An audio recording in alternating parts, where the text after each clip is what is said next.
Alright, so a week or so now I uploaded a video talking about how you shouldn't fly your drones over wildfires. And just yesterday, the news broke that someone pled guilty to flying their drone and impacting that Super Scooper that we talked about. So I figured we would go over the whole story together and just kind of break it down and share some thoughts on it. Also, sorry for the way that I sound. My lovely children brought home the plague from school, so I am tired and I feel like crud.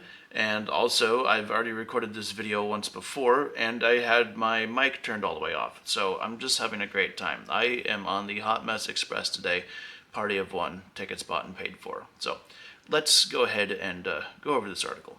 So I figured it's fitting to get our news from the Los Angeles Times for this, since this is where it happened. Drone pilot to plead guilty in collision that grounded aircraft fighting the Palisades fire. And you can see right there, there is the big hole that we talked about that was punched in the wing. I'm sure probably many of you knew that birds have hollow bones in order to really cut down on weight, make them more aerodynamic, less weight they have to get off the ground in order to fly. And planes are kind of built almost the same sort of way, where a lot of their wings, a lot of their parts are thin sheet metal or just completely hollow wings, sometimes with fuel in them, or like in the version of like smaller planes, they even have canvas wrapped over it, purely to provide that nice stable spot to catch the wind in order to fly, but they are hollow. So hitting something like this, especially at high speed, can do a lot of damage. You puncture right through it, essentially. So yep, there's a photo. Canadian Super Scooper was grounded January 9th after colliding with a drone while fighting the Palisades fire. That was the fire that I was assigned to. A man who was piloting a drone that collided with a firefighting aircraft working on the Palisades fire has agreed to plead guilty to a misdemeanor, pay a fine, and complete community service, federal prosecutors said Friday. Peter Tripp Ackerman, 56, of Culver City, was charged with unsafe operation of an unmanned aircraft. He could still face up to a year in federal prison, prosecutors said. The drone, which authorities say was flying in restricted airspace on January 9th, put a fist-sized hole in the left wing of a Super Scooper, a massive fixed-wing plane that can drop large amounts of water onto a fire. The collision knocked the plane out of commission for about 5 days and destroyed the drone. Like a lot of individuals, he was curious about what was happening in that area, Acting U.S. Attorney Joseph T. McNally said on Friday. The problem with that is, with the amount of firefighting planes you have in that area dropping so they can get water in the Pacific Ocean, it interferes with those operations. It's not the time to fly drones at any time that we have these emergencies in Southern California. Or anywhere, for that matter. As part of the plea agreement, Ackerman agreed to pay full restitution to the government of Quebec, Canada, which supplied the plane, and the company and the company that repaired the plane. It cost at least $65,000 to fix the aircraft, prosecutor says. That's a significant chunk of change right there. Ackerman also agreed to complete 150 hours of community service in support of wildlife relief efforts. Attorneys Glenn T. Jonas and Vicky Podbereski, who are representing Ackerman, said in a statement that their client is deeply sorry for the mistake he made. He accepts responsibility for his grave error in judgment and is cooperating with the government in efforts to make amends, the attorneys wrote. Ackerman appeared in court in downtown LA on Friday afternoon and was released on a $15,000 bond. And you can see, looking at this photo right here, you can see just how low these planes have to get. So even if you're thinking, well, I'll just stay low and slow to the ground. No, these planes, as I mentioned in our last video, they have to get very close to the ground to make sure when they dump that water, it's not all just mist spread out over a wide area before it actually impacts the target. In a plea agreement, Ackerman admitted to launching a DJI Mini 3 Pro unmanned aircraft on the top floor of a parking structure at the 3rd Street Promenade in Santa Monica, and flying it toward the Pacific Palisades to observe the damage caused by the fire. He flew the drone about 1.5 miles before losing sight of it. So there's a couple things I really want to break down here. First off, I think in my last video, I incorrectly said it was a Mini 4 it looked to be. Maybe, I can't remember, that was like a week ago. But having gone and looked up the photo of the drone, it is in fact a Mini 3. You can tell by how this is more of a flat area right along here where the backward facing sensors would be. The Mini 4 is a lot more rounded. So if I got that wrong, then I own up to my mistake. If I got it right, then let's just move on. The other thing I really want to go over is the fact that looking at the 3rd Street Promenade, I know for a fact that's in restricted airspace. And then when we go down a little bit more, it talks about how Ackerman's attorney said their client was relying on the DJI drone's geofencing safeguard feature, which they allege failed to work. One of the most interesting parts of this story is the fact that, well, it says right there, on January 13th, 4 days after the crash, the DJI announced it was dropping geofence restrictions on most of its consumer and enterprise drone products in the United States.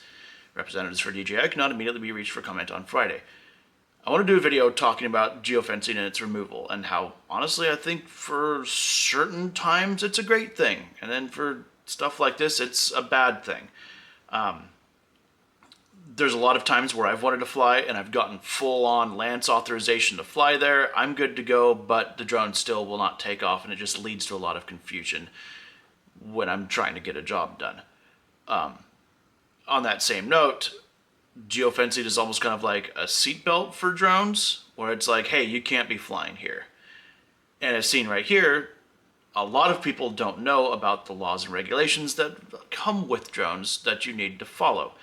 I always talk about whenever you go out to fly a drone mission, you should be checking something like autopilot to make sure that you are in a good zone to fly. A lot of people don't know that. A lot of people don't care, which is unfortunate, because that's how you're going to get a lot more regulations thrown down. You're going to get something like having to have a license and registration to fly the drone at all. It's going to really kill off a lot of hobbyist drone stuff if things like this keep happening, in my opinion. So I looked up where the 3rd Street Promenade is, and it's somewhere over here in this area. I've lost it now. But just looking at it, here, this is autopilot. You can see all of these grids show that, for instance, like this grid right here is all 100-foot authorization airspace. And then right around here where he took off is on 50 feet, which means you can fly in this area, but you have to have Lance authorization, which lets the tower know, hey, we have a drone flying in this area. And you can only go up to 50 feet legally. In the article, it talks about that the drone was hit over the ocean. And you go out here into the ocean, and when you look at that, it's all red and 0-foot airspace, meaning that you can't get authorization here automatically to fly here, and it's all 0 feet. You're not supposed to have your drone even leave the palm of your hand under power in this area. So I know from the fires, the whole TFR was spread out in kind of like an oblong shape like this, basically to protect the planes as they were taking off and going this way, making their runs and whatnot. So even with the TFR that spread all the way around over here, it's obviously not on the map anymore because the fire's out, you should not have been able to take off over here at all. And if it was hit over the ocean, and it said he flew 1.5 miles out, that's a long ways to fly. That's a whole conversation in and of itself. It shouldn't be out here at all. That's huge airspace. All of this out here, like that's where LAX takes off. You should not be out here at all. But again, there's only so much blame you can put on DJI and their geofencing feature, whether it works or not, because at the end of the day, the ultimate responsibility comes to the pilot. If you're putting a drone in the air, you're taking on all of the liability that comes with you essentially flying the plane, driving the car. That's on you. So I understand the lawyers saying, oh, the geofencing didn't work. If it, at the end of the day, you're the one with the sticks in your hands. It still comes down on you. So going back to the article, it talks about how he flew the drone at 1.5 miles out before losing sight of it. And this is something that makes me have even more of a headache, and not just from the sinus pressure, but it's because I've been vehemently against a lot of beyond visual line of sight laws. And by that I mean, I think if you're a Part 107 pilot and you're operating under law enforcement, search and rescue, or firefighting sort of capabilities, you should be exempt from a lot of that beyond visual line of sight, because you need to be able to get that drone a long ways out there to inspect hotspots, to look for a wanted person, to look for a missing person, more than just a couple 100 feet distance away from you. I really would love to be exempt from beyond visual line of sight, because I could get a lot more work done with it. But then I see something like this, where you fly the drone 1.5 miles out, and I just go, holy smokes, what were you doing? Especially such a small drone. You cannot see it that far out. You can't see it 1/4 mile away, especially the Mini. I see this and I go, that's That's how they're going to keep making it so it becomes harder and harder to get waivers to fly beyond visual line of sight, because 1.5 miles out, there's really not that many excuses for that. There just needs to be better education. There needs to really be better education to say, when you're flying a drone, this is what you need to do. These are the laws you need to do. Even if it's just, there's so many laws and regulations that come with flying drones, flying aircraft in general, but there really needs to be just a hammered home sort of thing. I know the trust exam is kind of trying to do that, but a lot of people don't even know you need a trust exam. But there needs to be something that you let people know. You cannot fly the drone further away than you can see it, and you can only go 400 feet high. And just, in the very least, hammer those 2 points home. I want to talk really quickly about how I think they found him. So there's a chance he might have turned himself in. They don't really go into details on it. I haven't seen it. There's a lot of all this information, but it says it was not intentionally flown into the aircraft, obviously. But one of the things that a lot of people might not know about drones, and so I was talking with someone on Reddit, they said maybe they pulled the serial number from the battery because it looked pretty intact, and looking at the photo of it, most of the airframe's completely intact from what I can see. So I wanted to show off something. This is obviously not a mini drone, but if you look right there, hopefully it focuses at least someone on the camera, that is a little QR code and serial number for the drone. And that serial number is essentially, well, it's not quite the N number because that's not the registration number with the FAA, but that is the drone's itself's name. That is exactly that first, last, middle initial of that drone. That is what it is. And if you're going to fly a DJI drone at all, you have to make an account to even get it off the ground. That serial number is going to be tied to your account. So unless you're using a burner email, it's going to get back to you somehow, unless the drone completely explodes and the entire thing is melted.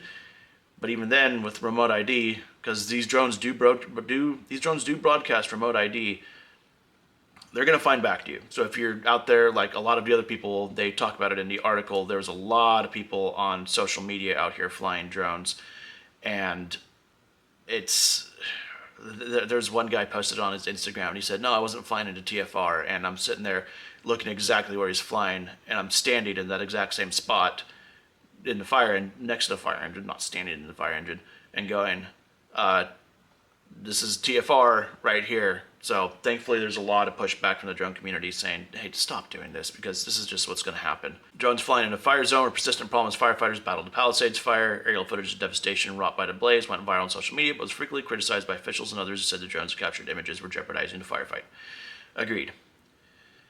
The coalition and the flight restrictions by others prompted the FAA to issue a stern warning against flying drones near wildfires. It's a federal crime, punishable by up to 12 months in prison to interfere with firefighting efforts on public lands.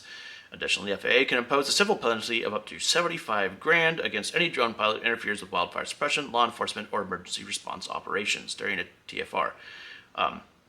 One thing to also keep in mind, especially if you're in California, which is very prone to wildfires, is there's actually drone laws in California that you're going to have to deal with as well, such as AB 1680, introduced in 2016. This law makes it a misdemeanor to interfere with the activities of first responders during an emergency.